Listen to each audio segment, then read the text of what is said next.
नमस्कार, जय महाराष्ट्र मित्रांनो. आजच्या ब्लॉगमध्ये आपल्या सगळ्यांचे स्वागत आहे. मित्रांनो, आज आम्ही गेलो आहोत वीर माता जिजाबाई भोसले उद्यान आणि प्राणी संग्रहालय बायखळा येथे. मित्रांनो, हे उद्यान रेल्वे स्टेशन पासून वॉकिंग डिस्टन्स अगदी 5 मिनिटांच्या अंतरावर आहे. मित्रांनो, उद्यानाच्या एंट्री गेट मधून आत गेल्यावर आपल्याला प्रथम तिकीट घ्यावं लागतं. सध्या 50 रुपये तर पर हेड चालू आहे आणि फॅमिली पॅक म्हणजे आई वडील आणि 2 मुले असा 100 रुपये दर चालू आहे. आणि तुम्ही जर शुक्रवारी गेलात तर तुम्हाला 12 वर्षाखालील मुलांना पूर्ण मोफत प्रवेश दिला जातो.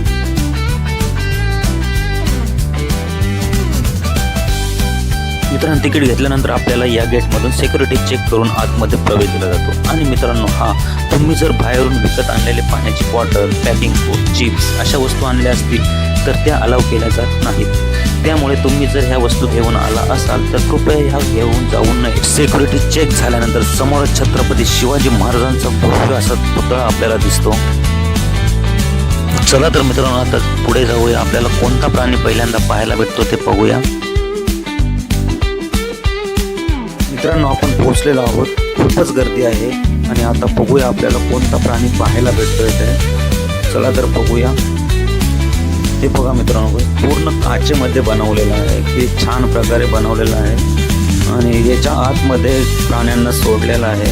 तर बघूया आता कोणता प्राणी आहे या इथे. मित्रांनो, काही दिसत नाहीये, पण बघूया आपण कुठे दिसतोय का. हे बघा मित्रांनो, समोरच आहे. बघा समोर वाघ आहे. हा प्राणी समोर कसं झोपलेला आहे.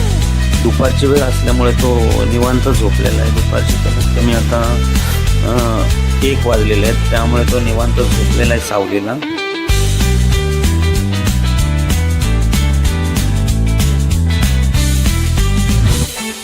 मित्रांनो, वाघ पाहिल्यानंतर आम्ही चाललेलो आहोत पुढचा प्राणी पाहायला. बघूया आता पुढे कोणता प्राणी दिसतोय ते. इथून खूपच लांब आहे, चालत चालत जावं लागतं सगळीकडे. तर चला पुढे जाऊन बघूया आता कोणता प्राणी दिसतोय ते.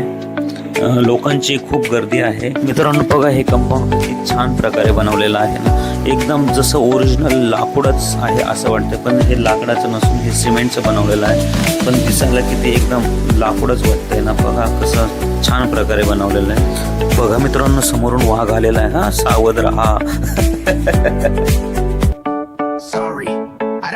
मित्रांनो, चला पुढचा प्राणी बघूया. तर मित्रांनो, बघा या बांबूच्या बेटाखाली झोपलेला आहे तो लबाड कोल्हा. कसा झोपलेला आहे बघा मित्रांनो. तो झोपलाय त्यामुळे व्यवस्थित दिसत नाहीये. पुढे जाऊया आपण. तर मित्रांनो, लबाड लांडगा पाहून आल्यानंतर आपल्याला भेटते पुढे ते तरस आणि बिबट्या. तर चला ना मित्रांनो, आपण बघूया तरस आणि बिबट्या कुठे आहे ते. खूप लोक असे कसे पाहत आहेत. काय आहे बघूया आपण, नक्की काय पाहतायत ते.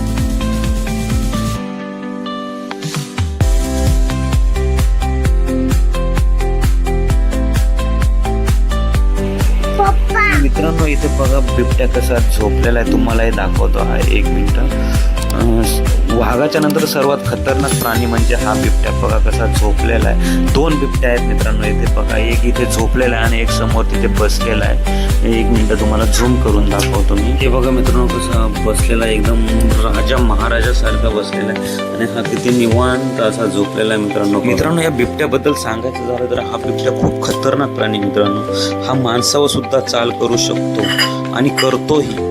मित्रांनो, गावचा प्रसंग सांगतो तुम्हाला. शेतामध्ये ना या बिबट्याच्या पिल्लांना काही लोकांनी छेडलं होतं. म्हणजे त्यांना हुसकण्याचा प्रयत्न केला होता.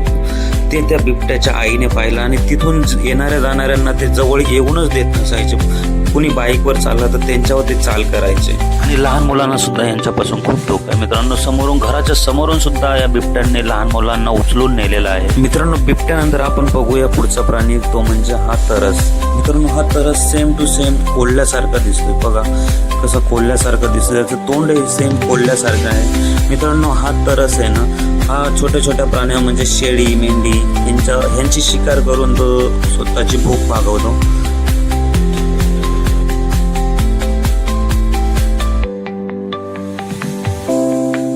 मित्रांनो, बाहेरून काही खायला घेऊन आणण्यास बंदी असल्यामुळे हा बघा इथे एक कॅफे आहे. मित्रांनो, पुढे आल्यानंतर आपल्याला भेटला तो म्हणजे पानगेंडा.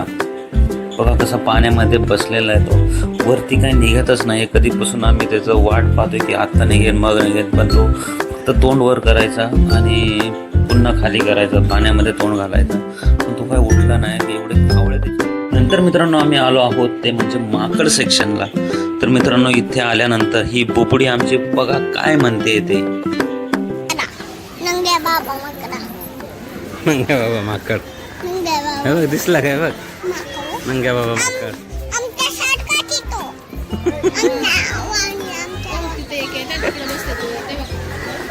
आमच्या वाणी मोठं नाही बोलायचं एवढं. आमच्या वाणी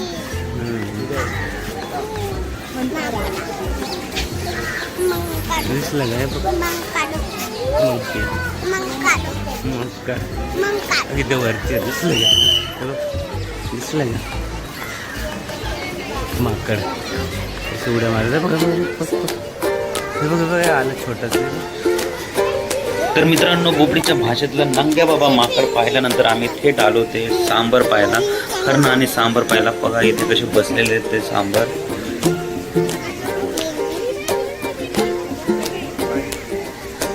दिसलं का तिकडे. हे बघा मित्रांनो इकडे हे सांबर आहेत. मित्रांनो यांचे एक वैशिष्ट्य असे आहे की यांचे नरांना शिंगे असतात आणि मादीला शिंगे नसतात.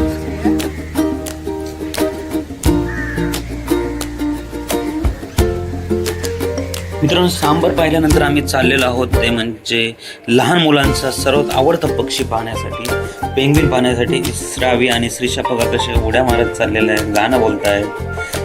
तर आपण जाऊया बघूया पेंग्विन. पुढे पेंग्विनची बिल्डिंग दिसत आहेत समोर. पेंग्विन लिहिलेलं आहे, पेंग्विन कक्ष. तर मित्रांनो चला पाहूया आपण पेंग्विन काय करतात ते.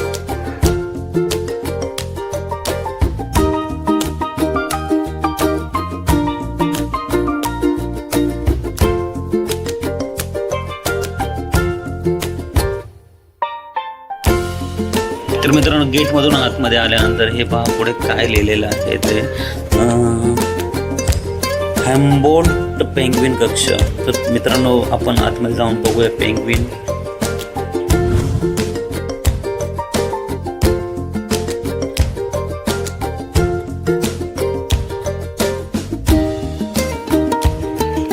मित्रांनो एंट्री गेटमधून आतमध्ये आल्यानंतर समोरच ह्या सिक्युरिटी मॅडम बसलेल्या आहे. सिक्युरिटी करण्यासाठी एकदम बघा एकदम किती छान एकदम आलिशान हॉटेलसारखं दिसते आतमध्ये.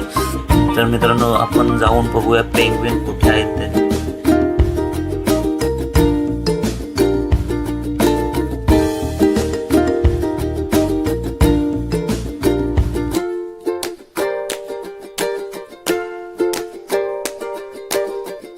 पहा किती छान प्रकारे आतमधून दिसतंय ते. आणि लाईनही खूप मोठी आहे. लाईनमध्ये उभं राहूनच पाहावं लागतं. हे सिक्युरिटी दादा आपले लोकांनी लाईन तोडू नये म्हणून इथे उभे. एकदम शिस्तीचं पालन केलं जातं इथे.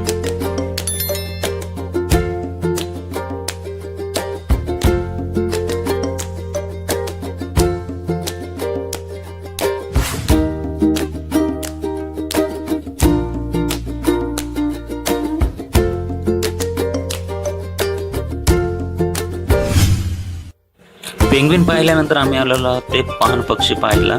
तर वेगवेगळ्या प्रकारचे पक्षी आहेत इथे मित्रांनो. इथून वर चढून गेल्यानंतर पूर्ण असे सर्व एकत्र पक्षी आहेत इथे.